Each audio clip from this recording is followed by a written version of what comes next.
밥상머리에서 냄새 난다며 이혼 서류를 던지고 전 재산을 뺏어간 비정한 남편. 하지만 이혼 도장을 찍은 그날 밤 기적처럼 로또 1등 20억이 제게 찾아왔습니다.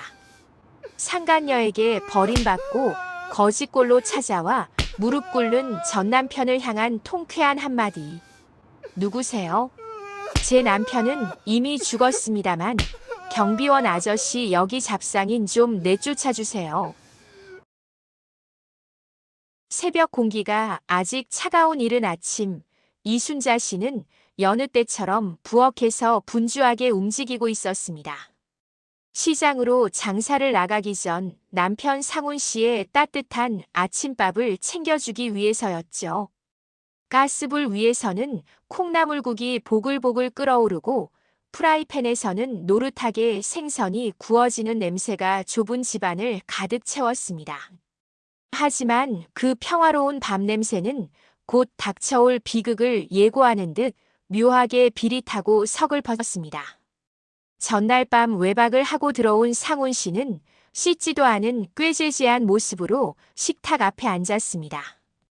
그의 미간은 깊은 주름이 패일 정도로 잔뜩 찌푸려져 있었고 충혈된 눈빛에는 짜증과 혐오가 가득 서려 있었습니다.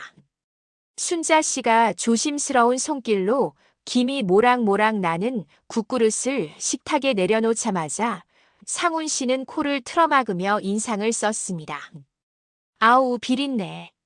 국에서 멸치똥 냄새가 진동을 하네. 진동을 해.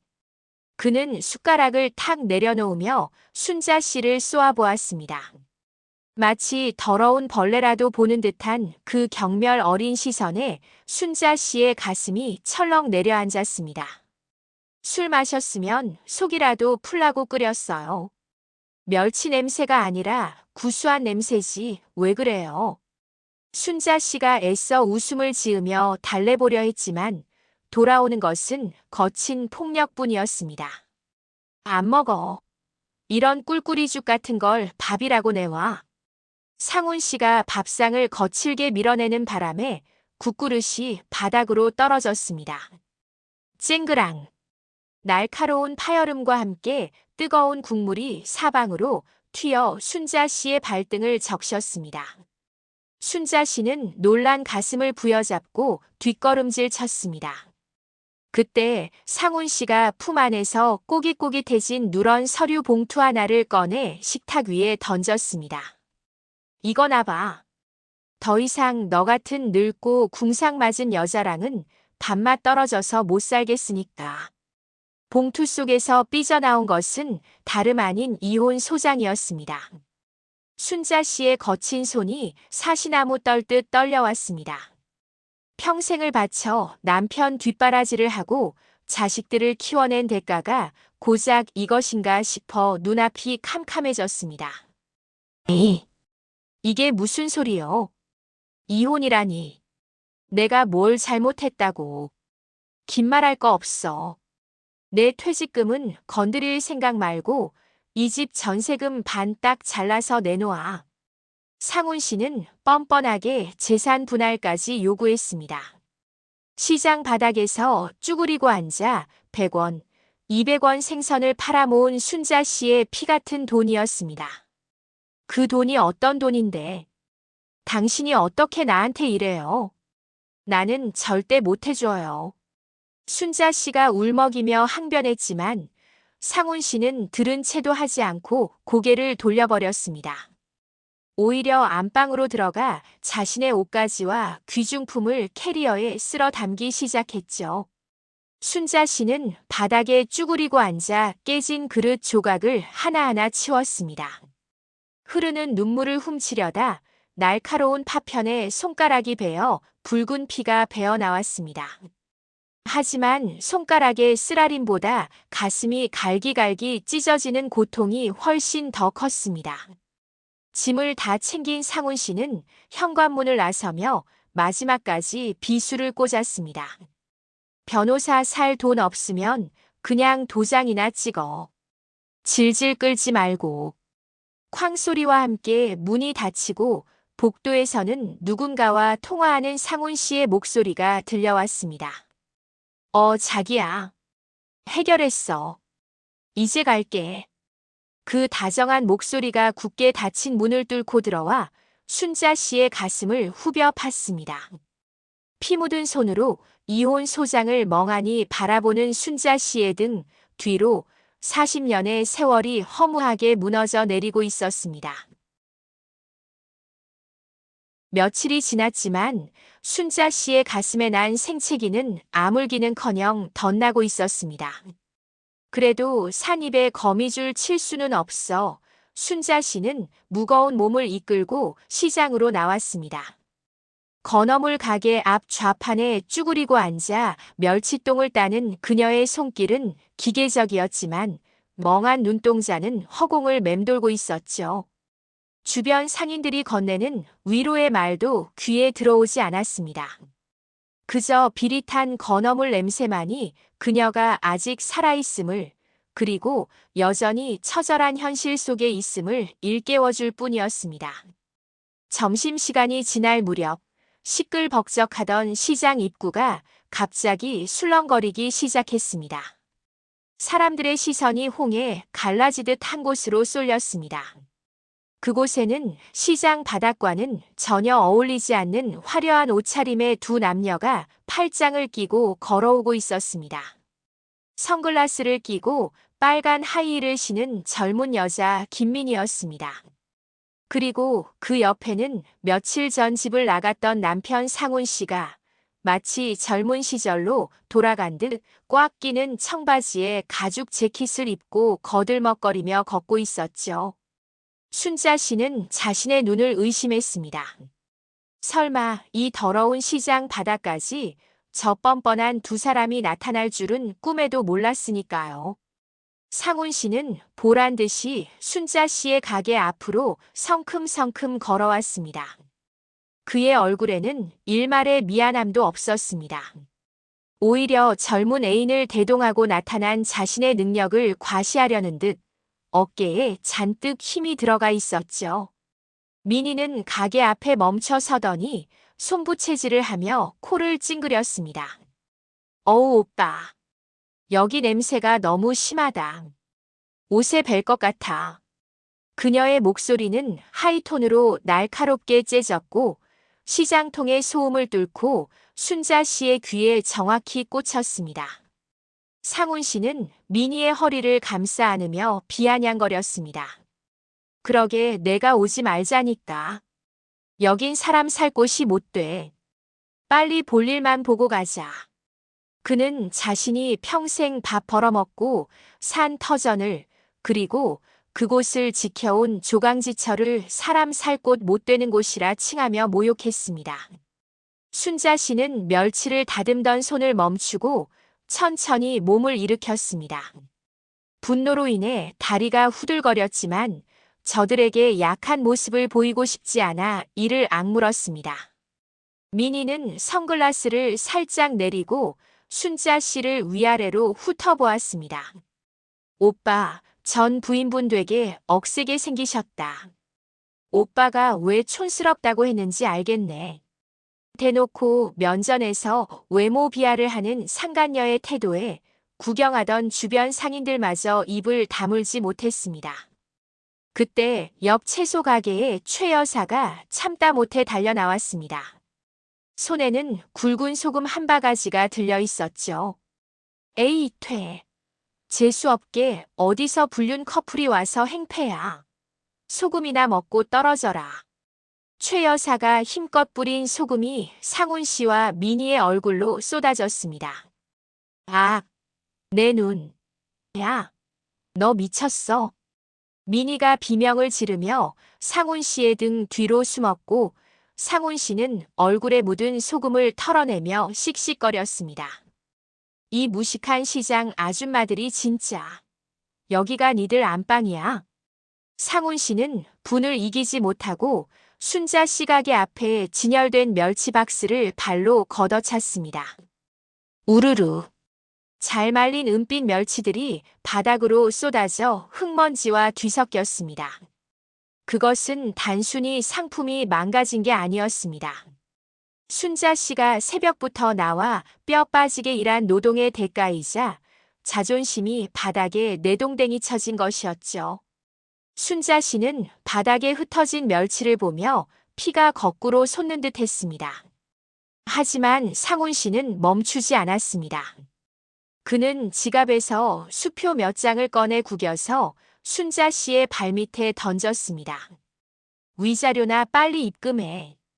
이거 받고 질척거리지 말고 끝내자고. 돈이면 다 해결된다는 듯한 그 오만한 태도에 순자 씨는 기가 찼습니다. 순자 씨는 바닥에 떨어진 돈을 줍지 않았습니다. 대신 고개를 들어 상훈 씨의 눈을 똑바로 응시했습니다.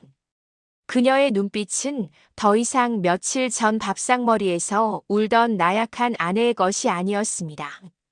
슬픔은 증발하고 그 자리에 차갑고 서늘한 분노만이 남아 이글거리고 있었죠. 박상훈, 네가 사람이냐? 짐승도 지 밥그릇 챙겨준 주인은 안 문다. 순자 씨의 낮고 묵직한 목소리에 상훈 씨가 움찔했습니다. 민희는 분위기가 험악해지자 상훈 씨의 팔을 잡아 끌었습니다. 오빠 가자.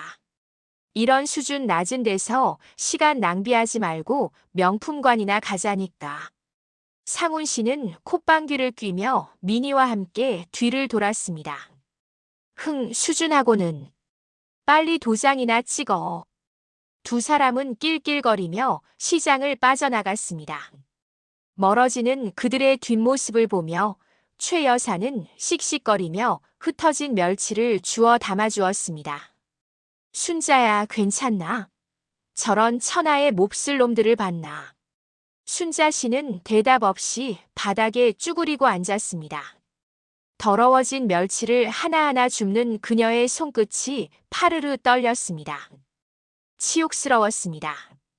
하지만 동시에 마음속 깊은 곳에서 어떤 결심이 단단하게 굳어지는 것을 느꼈습니다. 그래, 더 이상 미련 갖지 말자. 저런 인간에게 내 남은 인생을 낭비할 수는 없다. 순자 씨는 흙 묻은 멸치를 털어내며 입술을 깨물었습니다. 눈물은 나오지 않았습니다. 대신 도끼가 그 자리를 채웠습니다.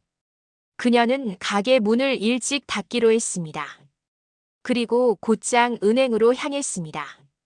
남편이 요구한 돈을 다 주고서라도 이 지긋지긋한 인연을 오늘부로 끊어내야겠다고 다짐했기 때문입니다. 이혼 조정 기일, 법원 조정실의 공기는 숨막힐 듯 무거웠습니다. 긴 테이블을 사이에 두고 마주 앉은 순자 씨와 상훈 씨 사이에는 냉기만이 감돌고 있었죠. 변호사도 선임하지 않은 채 홀로 나온 순자 씨와 달리 상훈 씨는 무엇이 그리 당당한지 연신 계산기를 두드리며 탐욕스러운 눈빛을 번뜩이고 있었습니다. 그는 미리 준비해 온 메모지를 탁자에 소리나게 내려놓으며 마치 채권 추심원이라도 된 양 하나하나 항목을 읊어대기 시작했습니다. 자, 보자. 당신 명의로 된 적금 통장 3개, 암보험 해지 환급금, 그리고 가게 권리금까지 다 합쳐서 정확히 반으로 나눠. 상훈 씨의 요구는 뻔뻔함을 넘어 기가 찰 노릇이었습니다. 남편 뒷바라지하며 틈틈이 시장 바닥에서 푼돈을 모아 만든 적금이었고 나이 들어 아프면 자식들에게 짐되기 싫어 몰래 들어둔 보험이었습니다. 가게 권리금 역시 순자 씨가 40년 동안 새벽잠 설쳐가며 일궈낸 피와 땀의 결정체였죠. 조정위원조차 상훈 씨의 과한 요구에 난색을 표하며 안경을 고쳐 썼습니다. 신청인, 이건 좀 너무하신 거 아닙니까? 부인께서 평생 시장에서 장사해서 모으신 돈이라면서요. 하지만 상훈 씨는 콧방귀를 뀌며 오히려 목소리를 높였습니다. 이봐요, 위원님. 내가 공무원 생활하면서 꼬박꼬박 월급 가져다 준 덕분에 이 여자가 장사도 하고 재테크도 한 거 아닙니까? 내 덕에 모은 돈이니 당연히 내 지분이 있는 거죠. 자신의 기여도는 과대포장하고 아내의 노동은 폄하하는 그의 논리에 순자 씨는 더 이상 대꾸할 힘조차 잃어버렸습니다. 순자 씨는 깊은 한숨을 내쉬며 천천히 고개를 들었습니다. 지긋지긋했습니다. 돈 몇 푼 더 챙기겠다고 눈에 불을 켜고 달려드는 저 남자의 추한 꼴을 1분 1초라도 더 보는 것이 고역이었습니다. 그래요. 줍시다. 달라는 대로 다 줄게. 순자 씨의 폭탄 선언에 조정위원은 깜짝 놀랐고 상훈 씨의 눈은 휘둥그레졌습니다. 대신 조건이 있어요. 오늘 당장 이혼 신고 끝내고 앞으로 죽을 때까지 내 앞에 나타나지 않겠다는 각서 써요. 순자 씨의 목소리는 단호했습니다. 돈을 잃더라도 자유를 얻겠다는, 그리고 저 인간과의 악연을 여기서 완전히 끊어내겠다는 결연한 의지였습니다. 상훈 씨는 횡재라도 한 듯 입꼬리를 실룩거리며 즉석에서 종이를 가져와 각서를 써내려갔습니다. 본인은 이혼 후 이순자에게 일절 연락하지 않으며 글씨를 쓰는 그의 손놀림은 경쾌하기까지 했습니다. 각서의 지장을 찍자마자 순자 씨는 그 자리에서 스마트폰을 꺼내 폰뱅킹 앱을 켰습니다. 평생을 아끼고 모아온 전 재산의 절반이 넘는 거금이 단 한 번의 터치로 상훈 씨의 계좌로 빨려 들어갔습니다. 띠링. 입금 알림음이 울리자 상훈 씨는 환호성을 지르며 휴대폰 화면을 확인했습니다. 오케이. 확인했어. 진작 이렇게 나올 것이지. 그는 돈을 받자마자 조정위원에게 악수를 청하며 너스레를 떨었습니다. 순자 씨는 텅 비어버린 통장 잔고를 멍하니 바라보았습니다. 허무함이 밀려왔지만 동시에 가슴 한구석을 꽉 막고 있던 돌덩이가 빠져나간 듯 시원한 해방감도 느껴졌습니다. 조정이 성립되고 두 사람은 판사 앞에서 최종 이혼 확인을 받았습니다. 두 분의 이혼이 확정되었습니다. 판사봉 소리와 함께 40년의 부부 생활은 법적으로 완벽하게 종결되었습니다. 법원 문을 나서자마자 상훈 씨는 뒤도 돌아보지 않고 도로가에 대기하고 있던 새빨간 스포츠카를 향해 달려갔습니다. 운전석에는 선글라스를 낀 미니가 껌을 씹으며 기다리고 있었죠. 오빠, 다 받았어. 미니가 묻자 상훈 씨는 손가락으로 오케이 사인을 보내며 조수석에 올라탔습니다. 미니는 순자 씨가 서 있는 쪽을 향해 비웃음 섞인 손키스를 날리고는 굉음을 내며 차를 출발시켰습니다. 멀어지는 스포츠카 뒷공무니에서 뿜어져 나온 매연이 순자 씨의 얼굴을 덮쳤습니다. 순자 씨는 콜록거리며 먼지를 털어냈습니다. 법원 앞 도로는 차들로 붐비고 있었지만 순자 씨는 세상에 홀로 남겨진 듯한 고독감을 느꼈습니다. 빈털터리가 된 그녀의 주머니 속에는 짤그랑거리는 동전 몇 개와 꼬깃꼬깃 구겨진 1,000원짜리 지폐 몇 장만이 남아 있었습니다. 집으로 돌아갈 버스비는 겨우 낼 수 있을 정도였죠. 순자 씨는 버스 정류장 벤치에 힘없이 주저앉았습니다. 지나가는 사람들이 힐끔거렸지만 신경 쓸 겨를도 없었습니다. 그녀의 머릿속에는 오직 하나, 이제 정말 혼자구나라는 생각뿐이었습니다. 하늘은 야속하게도 맑았고 순자 씨의 눈에서는 기어이 참았던 눈물이 한 방울 툭 떨어져 손등을 적셨습니다.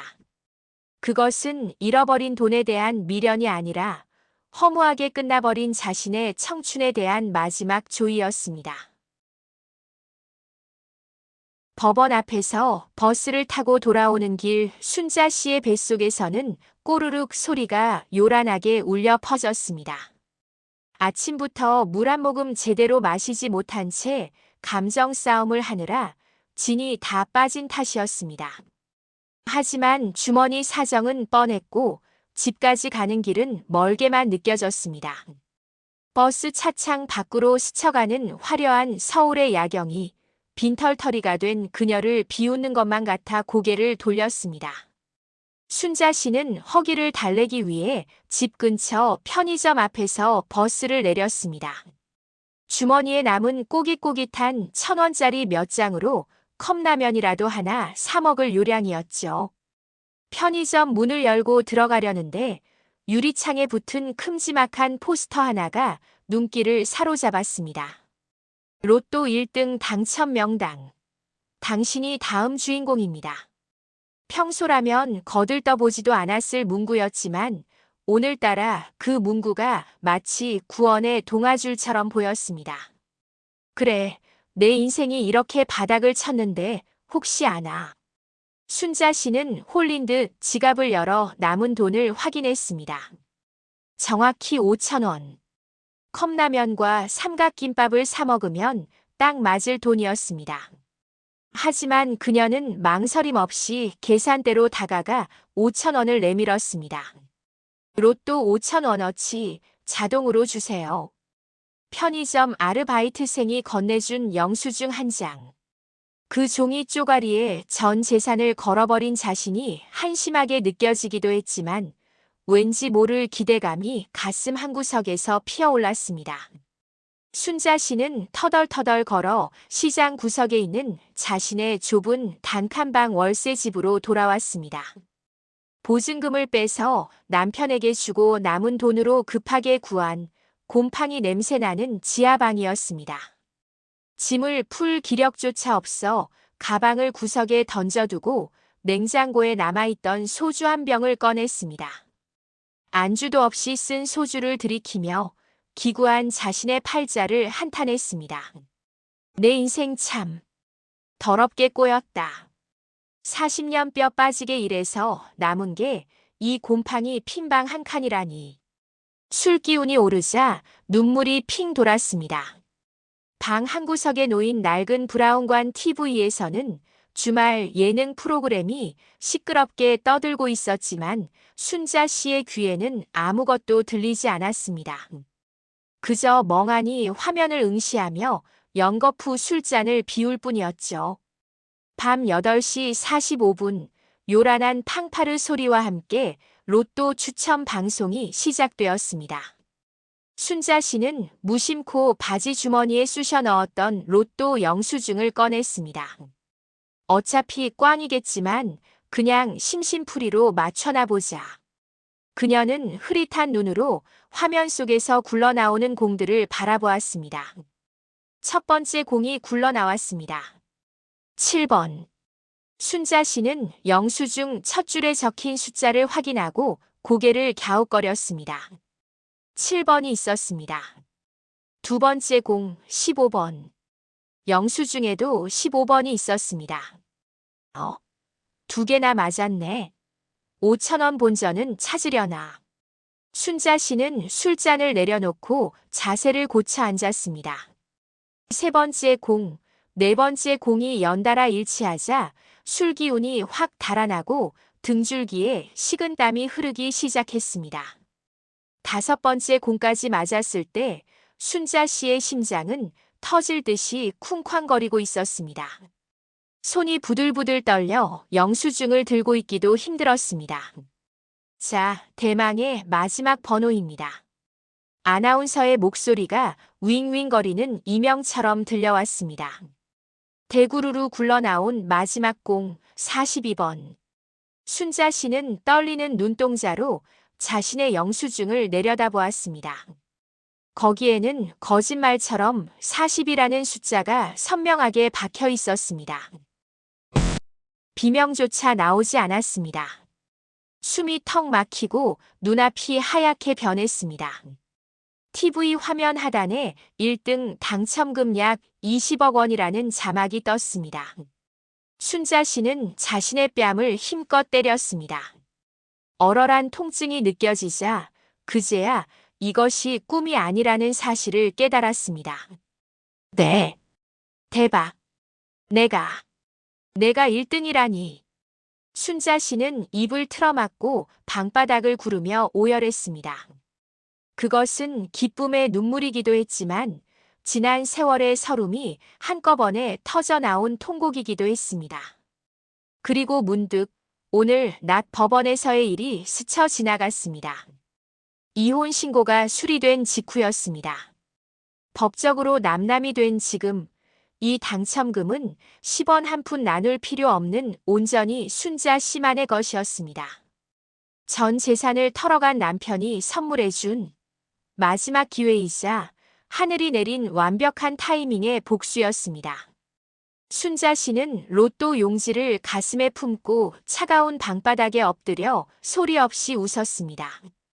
그 웃음소리는 처절했던 과거와 작별을 고하는 승전가처럼 좁은 방 안을 울렸습니다.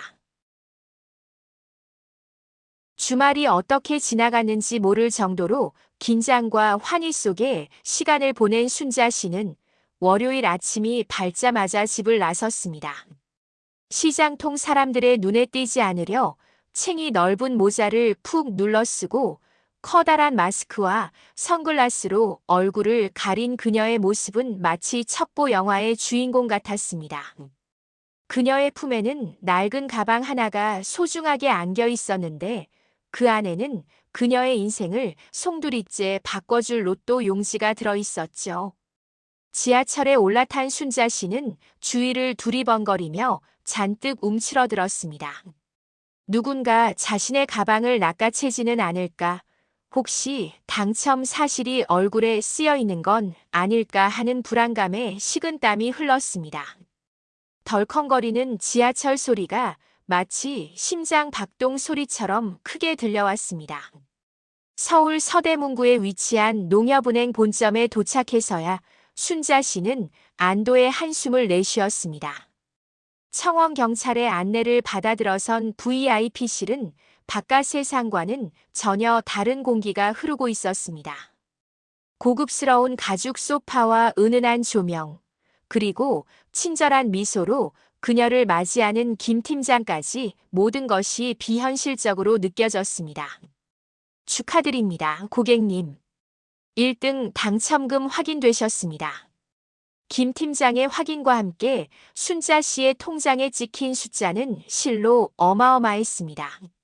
세금을 제하고도 10억이 훌쩍 넘는 금액. 평생 시장 바닥에서 멸치 대가리를 따며 100원, 200원에 울고 웃던 순자 씨에게는 상상조차 할 수 없는 거금이었습니다. 통장에 찍힌 0의 개수를 세어보던 순자 씨는 그만 다리에 힘이 풀려 소파에 주저앉고 말았습니다. 이게 다 내 돈입니까? 네, 맞습니다. 이제 고객님의 자산입니다. 비밀 보장은 철저히 해드리니 걱정하지 마십시오. 김 팀장의 확신에 찬 말에 순자 씨의 눈에서 뜨거운 눈물이 흘러내렸습니다.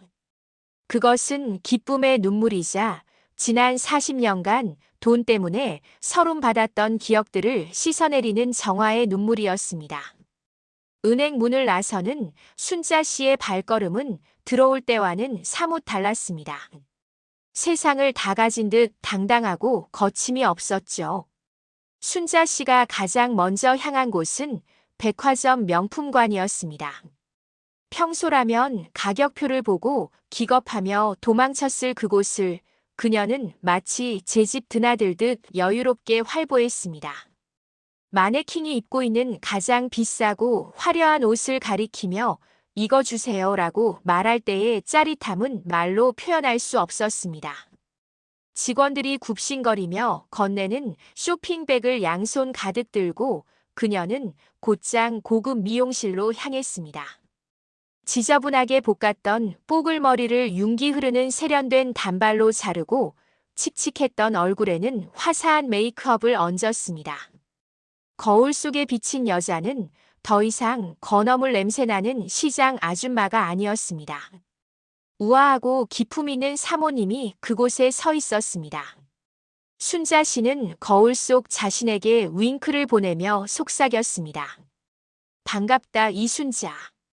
이제 진짜 네 인생을 사는 거야. 변신을 마친 순자 씨는 부동산 중개소를 찾아갔습니다. 한강이 제일 잘 보이는 집으로 보여주세요. 가격은 상관없어요. 그녀의 당찬 요구에 중개사는 입이 떡 벌어졌습니다. 그렇게 계약한 곳은 서울 시내가 한눈에 내려다 보이는 최고급 주상복합 아파트의 펜트하우스였습니다. 넓은 거실 창 너머로 반짝이는 한강 물결을 바라보며 순자 씨는 가슴이 벅차올랐습니다. 곰팡이 핀 지하 단칸방에서 쭈그리고 자던 시절은 이제 영원히 안녕이었습니다. 그녀는 이사업체에 전화를 걸어 단호하게 지시했습니다. 옛날 짐들은 숟가락 하나 남기지 말고 다 버려주세요. 싹 다요. 과거의 가난과 서름이 묻어있는 물건들을 미련 없이 폐기 처분하는 것은 새 인생을 향한 그녀만의 의식이었습니다. 모든 정리가 끝난 뒤 순자 씨는 유일한 친구 최 여사를 불렀습니다. 최고급 호텔 뷔페의 창가 자리에 앉아 어리둥절해하는 친구에게 로또 당첨 사실을 고백했죠. 뭐라고? 로또? 네 지금 장난하나? 최 여사는 믿기지 않는다는 듯 입을 다물지 못하다가 순자 씨가 보여준 통장 잔고를 보고는 기절할 듯 놀랐습니다. 세상에. 순자야, 네 진짜 복 터졌네. 하늘이 네 고생한 거 알고 보상해준 기다. 최 여사는 자신의 일처럼 기뻐하며 눈물을 글썽였습니다. 순자 씨는 그런 친구의 손을 꼭 잡으며 두툼한 봉투 하나를 건넸습니다. 이거 받아라. 네가 그동안 나 챙겨준 거에 비하면 약소하지만 내 고마운 마음이다. 봉투 안에는 1,000만 원짜리 수표가 들어있었습니다. 최 여사는 손사래를 쳤지만 순자 씨의 고집을 꺾을 수는 없었습니다. 진정한 친구와 나누는 기쁨은 당첨금보다 더 값진 것이었습니다. 새 아파트에 입주한 첫날 밤 순자 씨는 테라스에 나가 와인 한 잔을 들었습니다. 발 아래로 펼쳐진 도시의 야경은 마치 보석을 뿌려놓은 듯 찬란하게 빛나고 있었습니다. 불과 며칠 전까지만 해도 저 불빛들 속 어디에도 내 자리는 없다고 한탄했었는데 지금은 저 불빛들을 내려다보는 위치에 서 있었습니다. 와인을 한 모금 머금자 향긋한 포도 향이 입안 가득 퍼졌습니다. 박상훈, 김민희. 니들은 평생 꿈도 못 꿀 세상이다.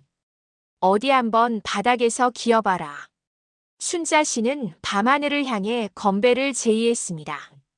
남편에게 버림받고 벼랑 끝에 몰렸던 이순자는 지난주에 죽었습니다. 이제 이곳에는 돈과 자유 그리고 복수심으로 무장한 새롭고 강력한 이순자만이 존재할 뿐이었습니다. 강바람이 그녀의 머릿결을 부드럽게 스치고 지나갔습니다.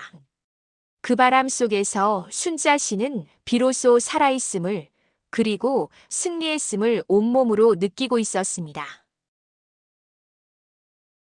한편 순자 씨가 인생의 정점을 찍고 있던 그 시각, 상훈 씨는 자신만의 파라다이스라고 믿었던 곳에서 지옥으로 떨어질 준비를 하고 있었습니다. 서울 시내의 특급 호텔 스위트룸, 푹신한 카펫 위에는 상훈 씨가 법원에서 받아온 돈다발과 퇴직금 통장이 널려 있었습니다. 민희는 붉은색 실크 가운을 걸치고 와인 잔을 흔들며 상훈 씨를 향해 매혹적인 미소를 지어 보였습니다. 오빠, 진짜 고생했어. 그 늙은 여자가 그렇게 쉽게 돈을 내놓을 줄은 몰랐네. 민희의 칭찬에 상훈 씨는 개선 장군이라도 된 듯 어깨를 으쓱거렸습니다. 내가 누구야? 박상훈이야. 한 번 한다면 하는 사람이라고. 이제 이 돈으로 우리 뭐 할까? 세계 일주부터 할까? 상훈 씨는 장밋빛 미래에 취해 있었지만 민희의 눈동자는 돈다발 위에서 차갑게 빛나고 있었습니다. 그녀는 상훈 씨의 옆에 바짝 붙어 앉으며 은밀하게 속삭였습니다. 오빠, 세계 일주는 나중에 하고 일단 이 돈부터 불려야지. 내 친구가 강남에서 투자 회사 하는데 지금 넣으면 딱 3개월 만에 10배로 불려준대. 10배? 진짜야? 상훈 씨의 귀가 팔랑거렸습니다. 그럼 내가 오빠한테 거짓말하겠어. 이 돈 10배로 불려서 떵떵거리며 살자. 순자 언니가 배 아파서 죽게 만들어야지. 민희는 상훈 씨의 열등감과 복수심을 교묘하게 자극했습니다. 상훈 씨는 잠시 망설이는 듯 했지만 민희의 애교 섞인 콧소리와 10배라는 숫자에 이성이 마비되고 말았습니다. 그는 떨리는 손으로 인터넷 뱅킹 앱을 켜고 순자 씨에게서 뺏어온 돈과 자신의 퇴직금 전액을 민희가 알려준 계좌로 이체했습니다. 자, 보냈어.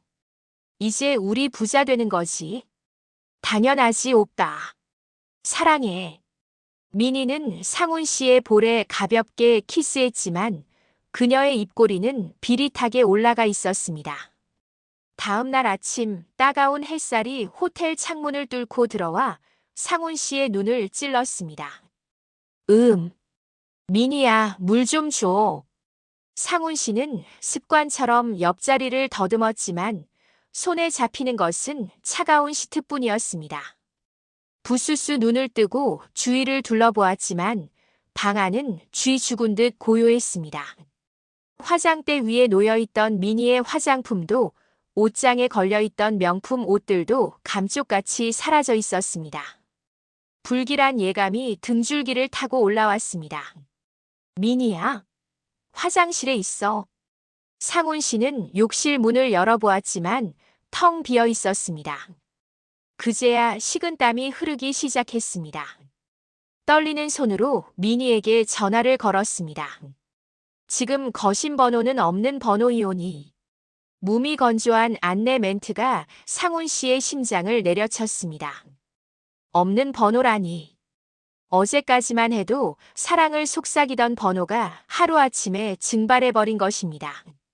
상훈 씨는 미친 사람처럼 호텔 프런트로 달려가 문의했습니다.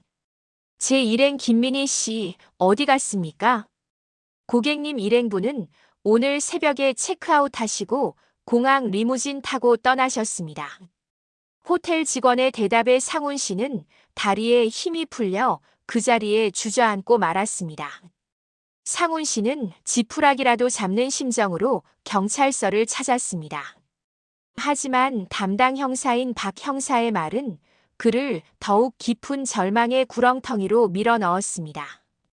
박상훈 씨, 김민희라는 이름은 가명이고요. 본명은 최은정, 전과 오범인 전문 꽃뱀입니다. 지금 전국에 수배령이 내려져 있어요. 박 형사는 모니터에 뜬 미니의 머그샷을 보여주었습니다. 화려한 화장을 지운 미니의 얼굴은 차갑고 표독스러웠습니다. 이미 위조 여권으로 해외로 출국했을 가능성이 큽니다. 찾기는 쉽지 않으실 겁니다. 상훈 씨는 경찰서 바닥을 치며 통곡했습니다. 안 돼. 내 돈. 내 퇴직금. 그게 어떤 돈인데. 순자 씨의 피땀 어린 전세금, 자신의 30년 근속 퇴직금, 그 모든 것이 하룻밤 꿈처럼 사라져버렸습니다. 사랑이라고 믿었던 것은 사기였고 황금빛 미래는 신기루였습니다. 상훈 씨는 자신이 얼마나 어리석었는지, 얼마나 멍청하게 당했는지 뼈저리게 깨달았지만 이미 엎질러진 물이었습니다. 경찰서를 나온 상훈 씨는 갈 곳이 없었습니다. 호텔 숙박비를 낼 돈조차 없어 짐가방 하나만 들고 쫓겨난 신세가 되었습니다. 화려했던 어제의 영광은 온데간데 없고 남은 것은 빈털터리 노숙자가 된 현실뿐이었습니다. 배에서는 꼬르륵 소리가 났지만 주머니에는 동전 하나 없었습니다. 그는 체면불구하고 옛 직장 동료들에게 전화를 돌렸습니다. 김 과장. 나박 부장인데. 급한 일이 생겨서 그런데 100만 원만. 하지만 돌아오는 것은 차가운 거절과 비웃음뿐이었습니다. 부장님, 퇴직금 두둑하게 받으시고 사모님 돈까지 챙기셨다면서요? 왜 저한테 그러세요? 소문은 빨랐고 인심은 사나웠습니다. 아무도 그를 도와주려 하지 않았습니다. 상훈 씨는 공원 벤치에 앉아 멍하니 하늘을 올려다보았습니다. 불과 며칠 전까지만 해도 순자 씨에게 냄새나는 여자라며 모욕을 주고 떵떵거렸던 자신이었습니다. 그런데 지금은 자신이 쓰레기통 옆에서 악취를 풍기며 앉아있는 꼴이 되었습니다. 인과응보. 그 단어가 상훈 씨의 머릿속을 맴돌았습니다. 순자야. 내가 미쳤었나 보다. 뒤늦은 후회가 밀려왔지만 그 후회조차도 순자 씨에 대한 미안함보다는 잃어버린 돈에 대한 아쉬움이 더 컸습니다. 상훈 씨는 배고픔을 참으며 무료 급식소주를 찾기 위해 비틀거리는 걸음을 옮겼습니다. 그의 구분 등 위로 처량한 저녁놀이 내려앉고 있었습니다. 계절이 2번 바뀌는 동안 상훈 씨의 삶은 바닥을 모르고 추락했습니다. 호텔에서 쫓겨난 그는 찜질방을 전전하다가 결국 보증금 없는 한 평짜리 고시원에 짐을 풀었습니다. 창문 하나 없는 먹방은 곰팡이 냄새와 옆방 사람의 코골이 소리로 가득했지만 그마저도 감지덕지해야 할 처지였죠. 평생 펜만 굴리던 그는 생계를 위해 인력사무소 문을 두드렸습니다. 하지만 나이 많고 기술 없는 그가 할 수 있는 일이라곤 공사판 잡부나 청소뿐이었습니다.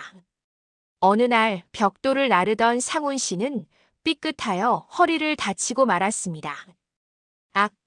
하는 비명과 함께 주저앉았지만 병원비가 무서워 약국에서 파스 몇 장 사다 붙이는 게 고작이었습니다. 그날 이후로는 그나마 하던 일용직마저 나갈 수 없게 되었고 그는 차가운 고시원 바닥에 누워 천장만 바라보는 신세가 되었습니다. 배고픔보다 더 무서운 건 자신이 왜 이렇게 되었는지에 대한 끊임없는 자책과 분노였습니다. 하지만 그 분노의 화살은 사기꾼 미니가 아닌 엉뚱하게도 전처 순자 씨를 향하고 있었습니다. 그 여자가 위자료만 더 줬어도 내가 이렇게는 안 됐을 텐데. 뻔뻔하고도 어리석은 원망이었죠. 통증이 좀 가라앉은 오후 상훈 씨는 무료함을 달래려 근처 공원으로 나갔습니다. 벤치에 앉아 비둘기에게 과자 부스러기를 던져주며 멍하니 있는데 저 멀리서 낯익은 얼굴들이 보였습니다. 예전 직장 동료들이었습니다. 말끔한 정장 차림으로 커피를 마시며 담소를 나누는 그들의 모습은 꾀재재한 트레이닝복 차림의 상훈 씨와 극명한 대조를 이루었습니다. 상훈 씨는 황급히 모자를 눌러쓰고 신문지로 얼굴을 가렸습니다. 자신의 비참한 몰골을 들키는 것이 죽기보다 싫었기 때문입니다. 그때 바람결에 동료들의 대화 소리가 실려왔습니다. 그거 들었어? 박 부장 전처 말이야. 그 건어물 가게 하던 분. 왜? 로또 1등 당첨됐다더라. 그것도 박 부장이랑 이혼 도장 찍자마자. 진짜? 와, 대박이네. 당첨금이 얼마래? 20억이라던데. 그 돈으로 강남 최고급 펜트하우스로 이사 갔대. 박 부장, 완전 땅을 치고 후회하겠구먼. 상훈 씨는 귀를 의심했습니다. 신문지를 쥔 손이 부들부들 떨렸습니다. 로또 1등. 강남 펜트하우스. 20억. 단어 하나하나가 뇌리에 박힐 때마다 심장이 쿵쾅거렸습니다. 이혼 도장 찍자마자. 그렇다면 그 돈은 이혼 전에 샀던 복권일 수도 있고 아니면 재산 분할 때 숨겼던 돈일 수도 있다는 억지 논리가 그의 머릿속에서 만들어지기 시작했습니다. 이런 도둑년. 내 돈이야. 그건 내 돈이라고. 상훈 씨는 공원이 떠나가라 소리를 질렀습니다. 동료들이 놀라서 쳐다봤지만 이미 상훈 씨의 눈에는 아무것도 보이지 않았습니다. 억울함과 배신감, 그리고 놓쳐버린 돈에 대한 탐욕이 그를 집어삼켰습니다. 그는 순자 씨가 당첨금을 독식했다고 굳게 믿으며 반드시 그 돈을 받아내겠다고 다짐했습니다. 아니, 뜯어내겠다고 결심했죠.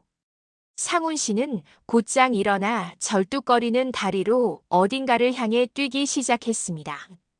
그가 도착한 곳은 허름한 흥신소였습니다.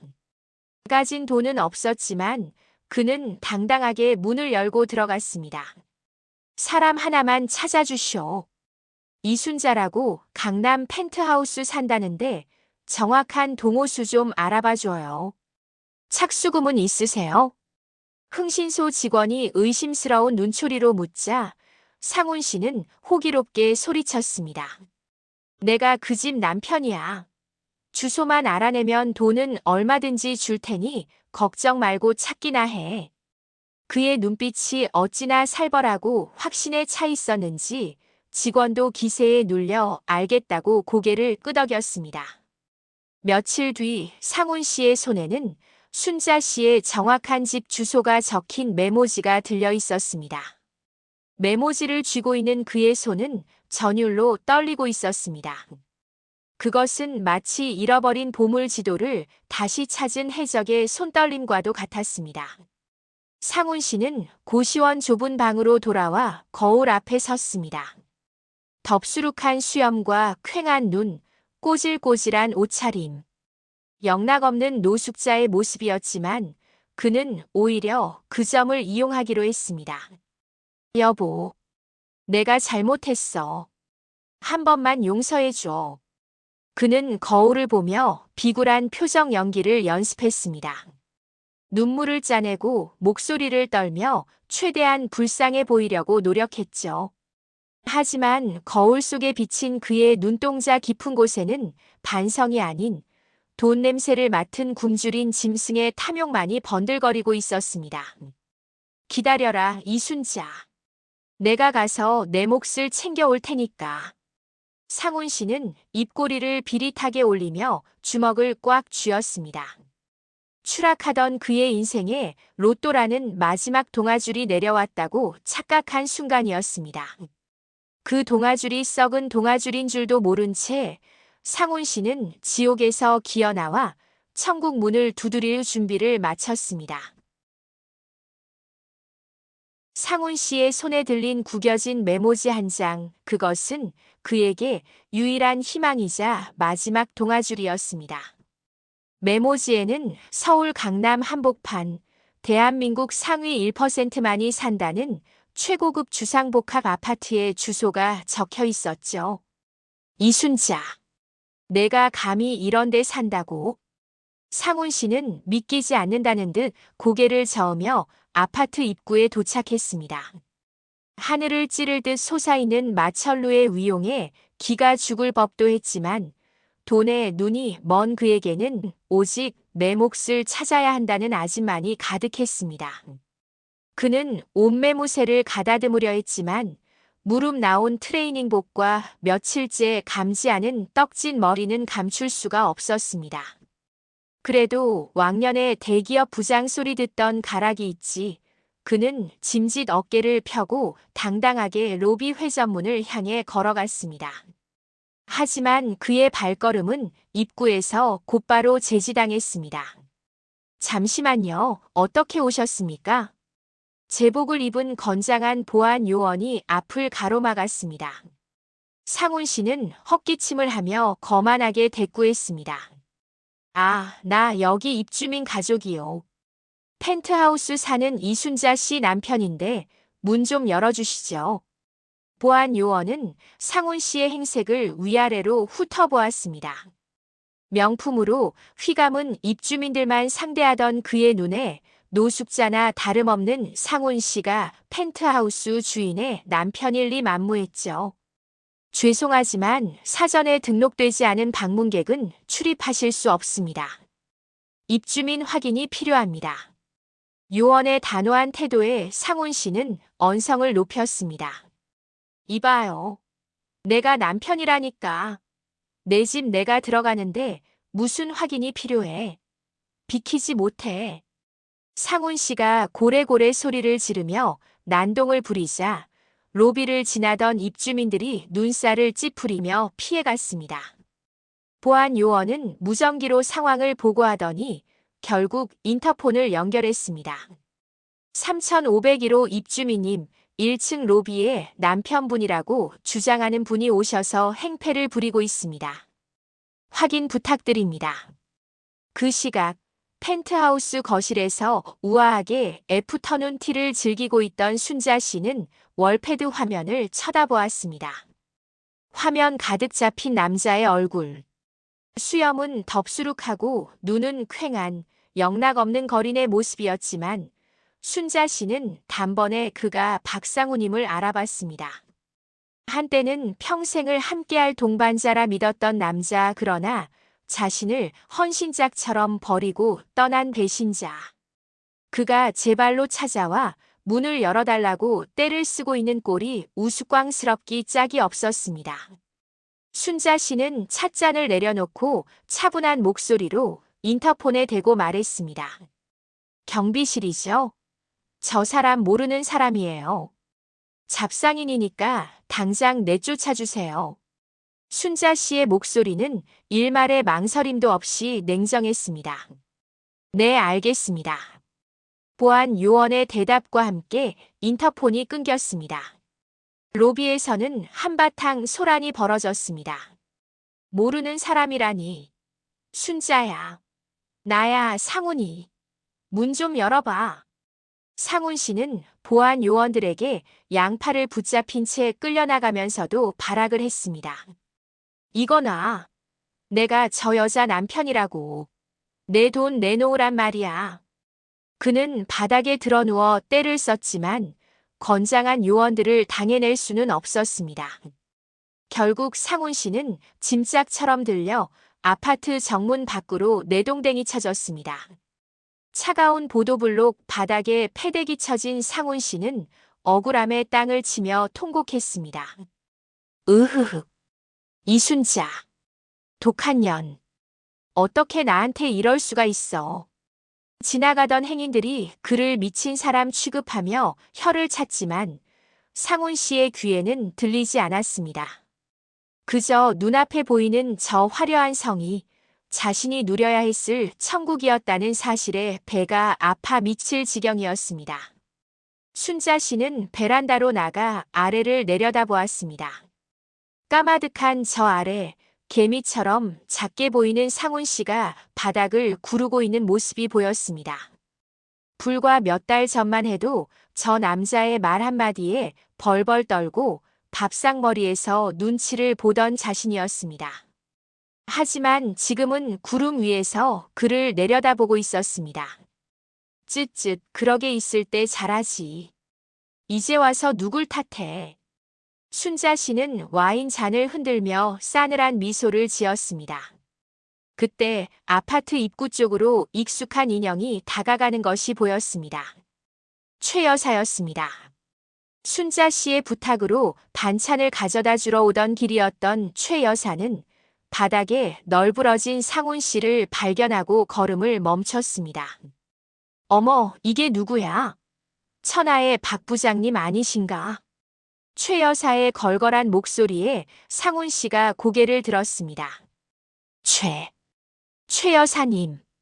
상훈 씨는 지푸라기라도 잡는 심정으로 최 여사의 바지가랑이를 잡고 늘어졌습니다. 여사님, 저 좀 도와주세요. 순자 좀 만나게 해주세요. 제가 잘못했습니다. 네. 하지만 최 여사의 반응은 매몰찼습니다. 이거 안 놓나? 더러운 손 치워라. 최 여사는 상훈 씨의 손을 발로 툭툭 쳐냈습니다. 어디서 감히 순자 이름을 입에 올려? 자네가 사람이면 양심이라도 있어야지. 딴 년이랑 살림 차려 나갈 땐 언제고 이제 와서 거지꼴로 나타나. 최 여사는 콧방귀를 뀌며 상훈 씨 면전에 침을 퇴뱉었습니다. 꿈 깨라. 순자는 이미 자네 같은 거 머릿속에서 지운 지 오래다. 다시는 얼씬도 하지 마라. 최 여사는 씩씩거리며 아파트 입구로 들어갔고 상훈 씨는 망연자실하여 그 뒷모습만 바라보았습니다. 높디 높은 아파트 외벽이 거대한 벽처럼 상훈 씨를 가로막고 있었습니다.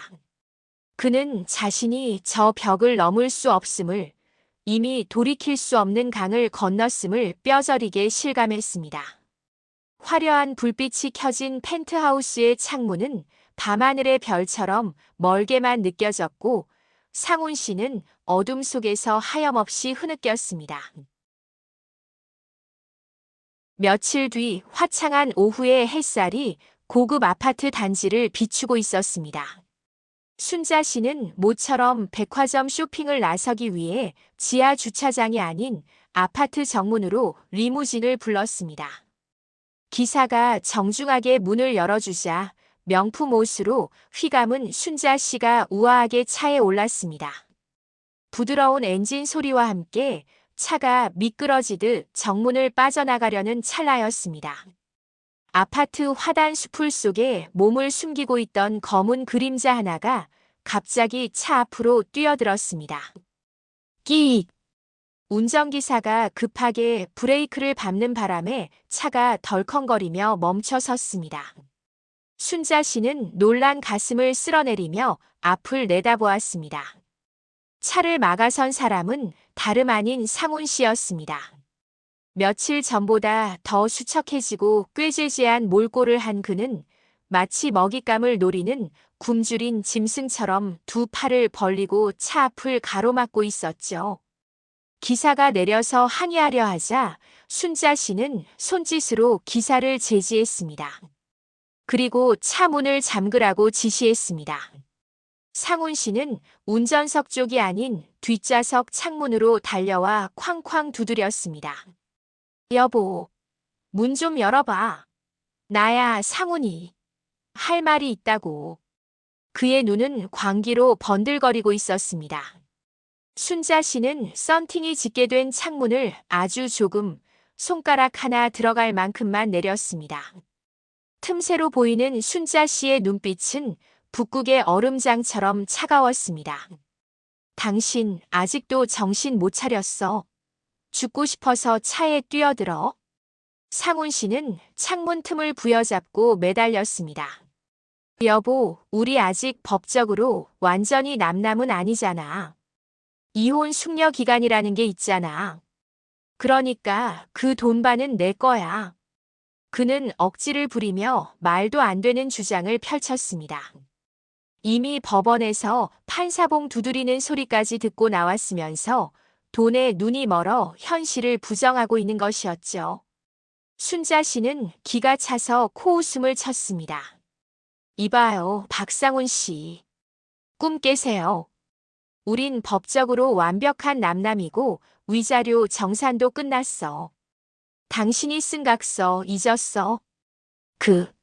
그건 내가 실수한 거야. 민이 그년한테 속아서 그런 거라고. 내가 피해자야. 상훈 씨는 억울하다며 길길이 날뛰었습니다. 하지만 순자 씨에게는 그저 패배자의 구질구질한 변명으로밖에 들리지 않았습니다. 그 여자한테 털린 건 당신 사정이고 내 돈은 내 운이야. 내 운에 숟가락 얹을 생각 말고 비켜. 순자 씨는 창문을 올리려 버튼을 눌렀습니다. 그러자 상훈 씨는 다급하게 창문 틈에 손가락을 집어넣으며 발악했습니다. 못 가. 절대 못 가. 돈 내놓기 전엔 한 발자국도 못 움직여. 그는 차보닛 위에 드러누울 기세였습니다. 순자 씨는 더 이상 대화가 통하지 않는 상대임을 직감했습니다. 그녀는 핸드폰을 꺼내 112를 눌렀습니다. 여기 강남 XX 아파트 정문인데요. 스토커가 차를 가로막고 행패를 부리고 있어요. 빨리 좀 와주세요. 신고를 하는 순자 씨의 목소리에는 일말의 흔들림도 없었습니다.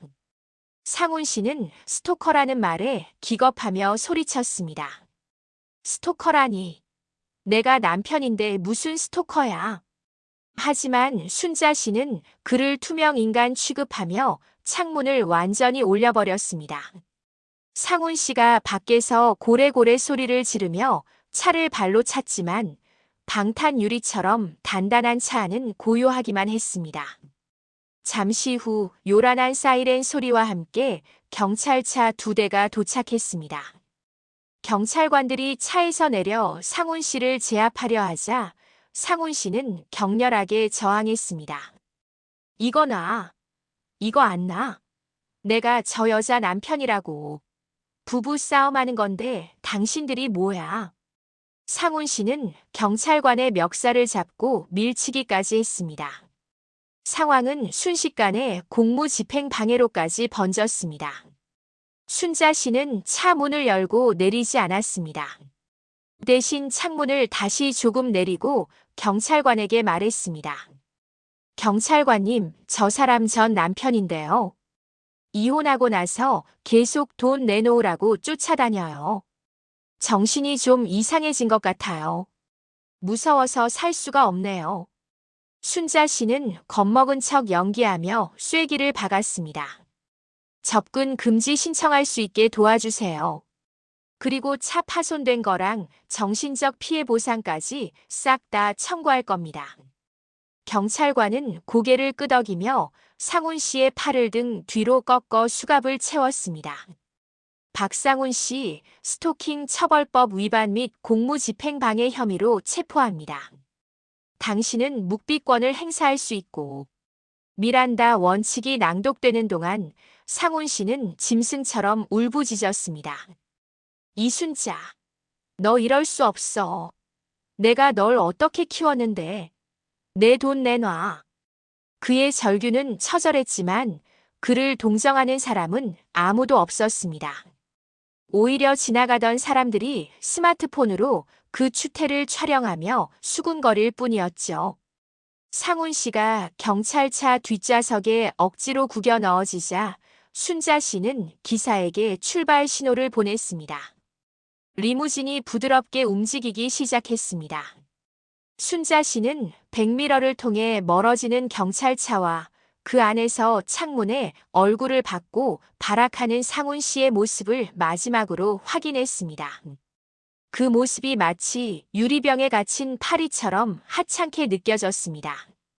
쯧쯧 곱게나 늙지. 순자 씨는 혀를 차며 가방에서 선글라스를 꺼내 썼습니다. 검은 렌즈가 그녀의 차가운 눈빛을 가려주었습니다. 이제 그녀를 괴롭히던 마지막 장애물마저 치워졌습니다. 과거의 망령은 경찰차에 실려 사라졌고 그녀 앞에는 뻥 뚫린 도로만이 펼쳐져 있었습니다. 순자 씨는 등받이에 편안하게 몸을 기대며 라디오 볼륨을 높였습니다. 흘러나오는 경쾌한 음악이 그녀의 승리를 축하해주는 행진곡처럼 들렸습니다. 어느덧 한 달이라는 시간이 흘렀고 계절은 완연한 봄으로 접어들고 있었습니다. 인천공항 출국장은 설렘을 안고 떠나는 여행객들의 활기로 가득 차 있었죠.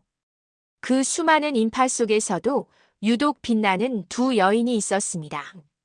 고급스러운 트렌치 코트에 우아한 스카프를 두른 순자 씨와 화려한 원피스에 선글라스를 낀 최 여사였습니다. 두 사람은 퍼스트 클래스 전용 라운지에 앉아 여유롭게 샴페인 잔을 부딪히고 있었습니다. 순자야, 이게 꿈이냐 생시냐. 내 평생의 비행기, 그것도 1등석을 다 타보고. 최 여사는 연신 감탄하며 라운지의 고급스러운 인테리어를 둘러보았습니다. 순자 씨는 샴페인을 한 모금 마시며 빙그레 웃었습니다. 꿈 아니다. 이제부터 우리가 누리고 살 현실이다. 그동안 시장 바닥에서 고생했으니까 이 정도 호사는 누려도 된다. 순자 씨의 얼굴에는 지난 세월의 그늘이라곤 찾아볼 수 없을 만큼 화사한 미소가 피어올라 있었습니다. 그녀의 손가락에는 멸치똥을 따느라 생겼던 굳은 살 대신 영롱하게 빛나는 다이아몬드 반지가 끼워져 있었죠. 그때 라운지 벽면에 걸린 대형 TV 뉴스 화면에 속보가 떴습니다. 수십억 원대 투자 사기 벌인 일당, 인터폴 공조로 해외서 검거. 화면에는 모자와 마스크를 쓰고 고개를 푹 숙인 채 송환되는 범죄자들의 모습이 비쳤습니다. 그 중에는 미니로 추정되는 여자의 모습도 보였습니다. 최 여사가 깜짝 놀라 화면을 가리켰습니다. 어머, 저거 그년 아니가. 상훈이 놈 홀려먹은 꽃뱀. 순자 씨는 덤덤한 표정으로 화면을 바라보았습니다. 그런가 보네. 꼬리가 길면 잡히는 법이지. 뉴스 앵커는 이어서 또 다른 단신을 전했습니다. 이혼한 전처를 스토킹하고 난동을 부린 60대 남성이 구속 기소되었다는 소식이었습니다. 화면에는 나오지 않았지만 그것이 누구인지는 두 사람 모두 너무나 잘 알고 있었죠. 상훈 씨는 유치장의 차가운 철창 안에 갇혀 뼈저린 후회와 고독 속에서 죗값을 치르고 있을 것입니다. 최 여사는 혀를 찢찢 찼습니다. 에구, 그 인간도 참 불쌍하다. 조강지쳐 버리고 가더니 꼴 좋다. 순자 씨는 샴페인 잔을 내려놓으며 차갑게 말했습니다. 불쌍할 거 없어. 다 자기가 뿌린 대로 거두는 거야. 인과응보지. 그녀의 목소리에는 미움도 연민도 남아있지 않았습니다. 그저 자신과는 상관없는 타인의 이야기를 하듯 건조할 뿐이었죠. 탑승 안내 방송이 울려 퍼지자 두 사람은 자리에서 일어났습니다. 가자, 최 여사. 유럽이 우리를 기다린다. 순자 씨는 여권을 챙겨들고 당당하게 게이트로 향했습니다. 비행기에 올라타 넓고 안락한 좌석에 몸을 묻자 승무원이 다가와 정중하게 인사를 건넸습니다. 편안하게 모시겠습니다. 이순자님. 자신의 이름 뒤에 붙은 님이라는 호칭이 낯설면서도 기분 좋게 다가왔습니다. 비행기가 활주로를 힘차게 질주하더니 이내 중력을 거스르고 하늘로 솟아올랐습니다. 창밖으로 보이는 서울의 풍경이 장난감처럼 작아졌습니다.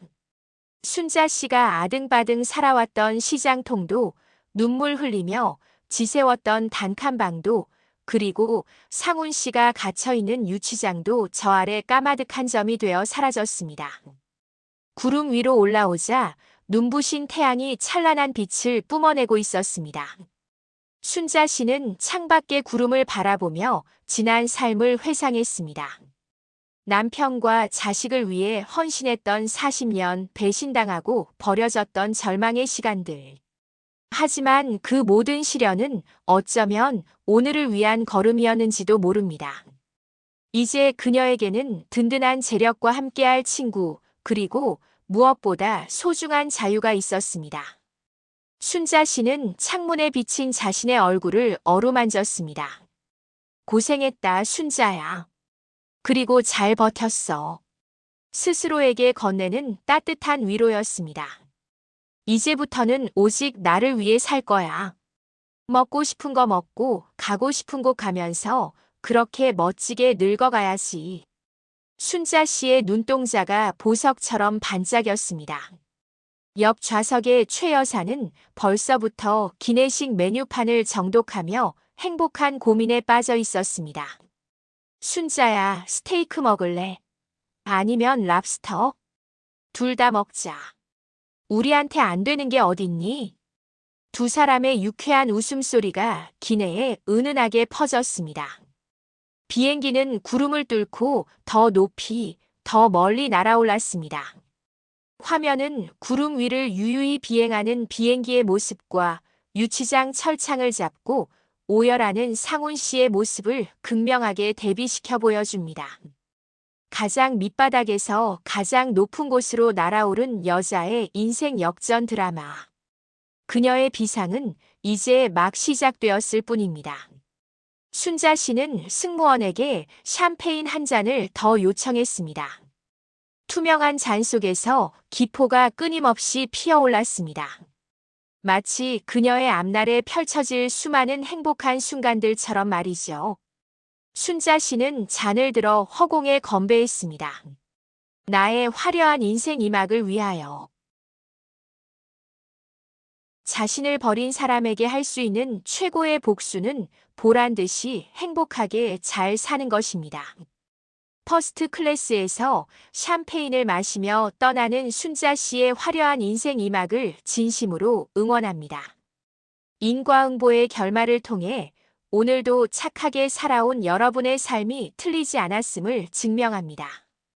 다음 시간에도 가슴 뻥 뚫리는 사이다다 같은 우리 이웃의 이야기로 다시 찾아오겠습니다.